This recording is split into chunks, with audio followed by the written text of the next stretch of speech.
ini kita bicara dari aspek apa ya.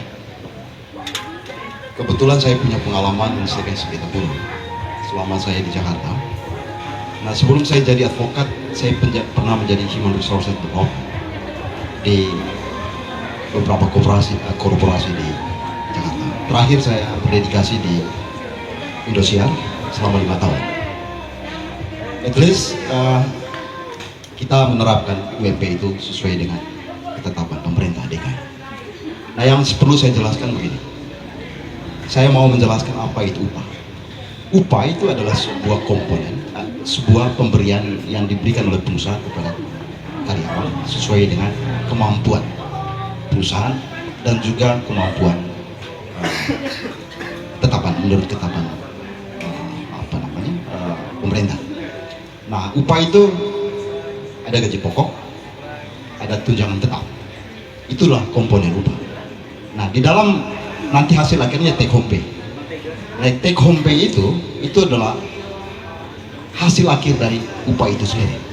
Sehingga kalau di DKI sekarang 4,5 kalau tidak salah.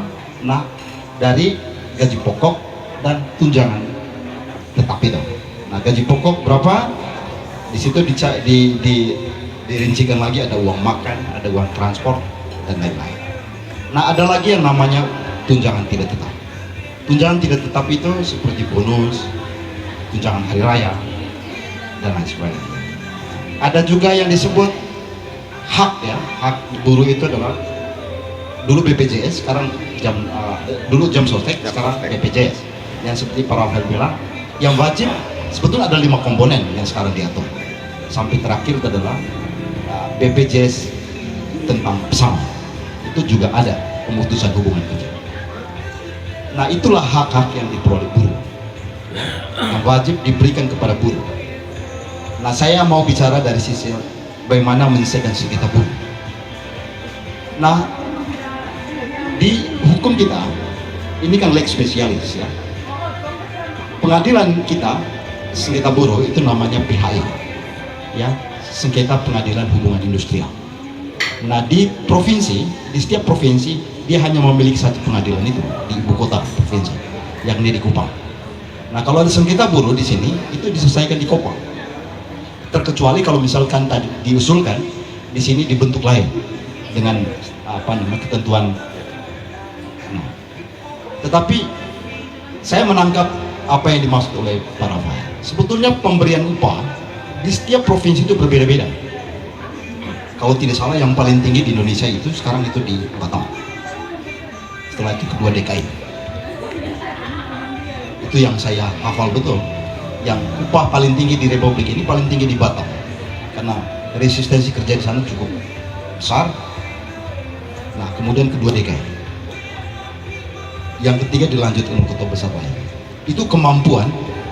Jadi dilihat dari sisi kemajuan pertumbuhan bisnis ya, profit di daerah itu. Nah, itu yang kemudian mempengaruhi standar pengupahan. Nah, kalau di kabupaten kita memang harus ada usulan dari bawah seperti yang dikatakan Pak Rafael. Mesti ada dewan pengupahan yang mengusulkan pengupahan khusus di daerah ini. Nah, sekarang ini kan belum ada. Berarti dia mengacu pada upah minimum provinsi yang dikeluarkan oleh keputusan gubernur. Nah, sekarang itu yang terjadi di NTT sebesar 1.950.000. Nah, ketika terjadi sengketa, ini problem. Jadi banyak sengketa di buruh kita di sini. Terakhir saya ngurus sengketa di Ruten.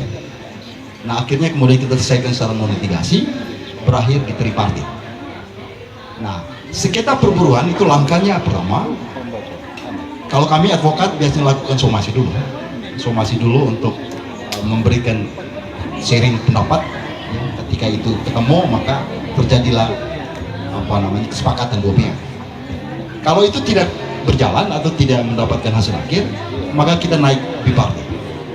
Bipartit itu adalah sebuah pertemuan dua pihak antara pengusaha dan buruh, bisa didampingi. Buruh bisa didamping oleh advokat, pengusaha juga bisa didamping oleh advokat. Tapi dua pertemuan ini bipartit. Nah, ketika terjadi kesepakatan maka selesai juga di bipartit. Tapi kalau tidak terjadi, maka dia naik pada tingkatan tripartit. Tripartit itu sebuah sengketa perburuan yang dilakukan tiga pihak. Ada buruh, ada pengusaha, dan juga ada pemerintah. Nah, tripartit ini biasanya yang menjadi mediator itu adalah dinas ketenagakerjaan. Mereka lah yang menyelesaikan itu di tingkat itu. Namanya tripartit. Nah, ketika terjadi penyelesaian di situ, maka selesai sengketanya di tripartit. Tapi kalau tidak selesai juga, maka langkah terakhir adalah mengajukan gugatan hukum ke Pengadilan Hubungan Industrial. Nah, kita di sini biasanya di Kupang. Tapi dalam implementasi yang terjadi di sepanjang kita kerjakan di sini, itu berakhir di tripartit saja. Rata-rata pengusaha tidak mau berlanjut ke PHI. Ya kita maklumi. Tapi mereka punya etiket baik untuk menyelesaikan itu. Dan pengalaman kita itu selesai dengan baik. Intinya bahwa ketika buruh menerima, pengusaha menerima, selesai perkara. Selesai. Jadi intinya adalah ada konsultasi dua pihak dan itu bisa diterima, selesai. Jadi tidak perlu dilanjutkan ke PHI.